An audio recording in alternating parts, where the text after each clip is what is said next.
अगर मैं आपसे कहूं कि समुद्र के बीच एक ऐसा पुल मौजूद है जो हजारों साल पुराना है, जो भारत और श्रीलंका को जोड़ता है और जिसे कुछ लोग भगवान राम द्वारा बनाया हुआ मानते हैं, लेकिन विज्ञान कहता है यह सिर्फ एक प्राकृतिक संरचना है, तो सच क्या है? क्या यह दिव्य शक्ति का प्रमाण है या प्रकृति का एक अनोखा खेल? आज हम इसी रहस्य की परतें खोलेंगे।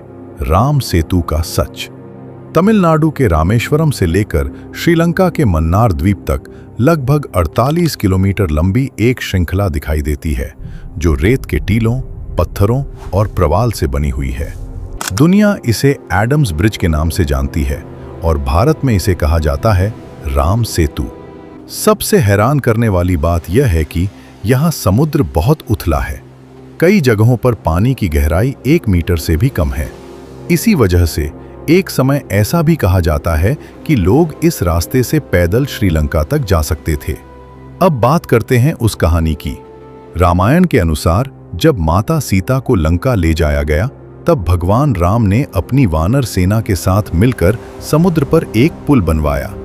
कहते हैं पत्थर पानी पर तैर रहे थे और इस पूरे निर्माण का नेतृत्व नल नामक इंजीनियर कर रहे थे।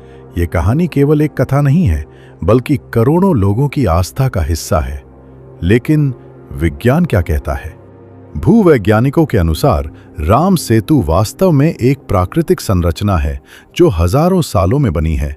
समुद्री धाराएं रेत को एक लाइन में जमा करती गईं और उसके ऊपर धीरे धीरे प्रवाल बनने लगे। समय के साथ यह एक चेन जैसी आकृति बन गई, जो आज हमें पुल जैसी दिखाई देती है। कुछ शोध इसे लाखों साल पुराना मानते हैं, जबकि कुछ इसे केवल कुछ हजार साल पुराना बताते हैं। यानी इसकी उम्र भी एक रहस्य बनी हुई है। लेकिन कहानी यहीं खत्म नहीं होती। कुछ लोग सवाल उठाते हैं, अगर यह प्राकृतिक है तो यह इतना सीधा और एक लाइन में क्यों है? आमतौर पर प्रकृति की चीजें अनियमित होती हैं, लेकिन राम सेतु एक व्यवस्थित संरचना जैसा दिखता है। इसी वजह से कई लोग इसे मानव निर्मित मानते हैं।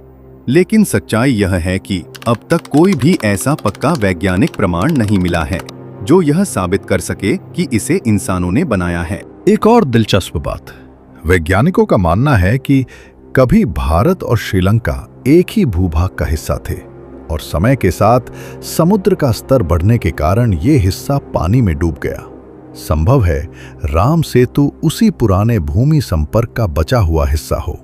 इतिहास भी कुछ संकेत देता है। कुछ पुराने रिकॉर्ड बताते हैं कि 15वीं सदी तक ये क्षेत्र इतना उथला था कि लोग इसे पार कर सकते थे।